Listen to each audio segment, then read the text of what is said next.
పవిత్రమైనది. മലയാളത്തിലെ എക്കാലത്തെയും വലിയ ബോക്സ് ഓഫീസ് ഹിറ്റാണ് മഞ്ഞുമൽ ബോയ്സ്. കളക്ഷനിൽ 200 കോടി ക്ലബിലെത്തുന്ന ആദ്യ മലയാള ചിത്രവും ഇതുതന്നെയാണ്. അത് സാധ്യമാക്കിയത് ചിത്രം തമിഴ്നാട്ടിൽ നേടിയ വമ്പൻ വിജയമായിരുന്നു.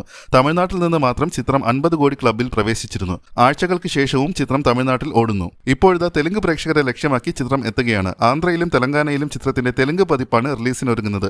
April 6-നാണ് release. അതിന് മുന്നോടിയായി ചിത്രത്തിന്റെ തെലുഗു ട്രെയിലർ പുറത്തിറങ്ങിയിട്ടുണ്ട്. മലയാളം ട്രെയിലറിന്റെ തെലുഗു പരിഭാഷയാണ് 2.47 മിനിറ്റിൽ എത്തിയിരിക്കുന്നത്.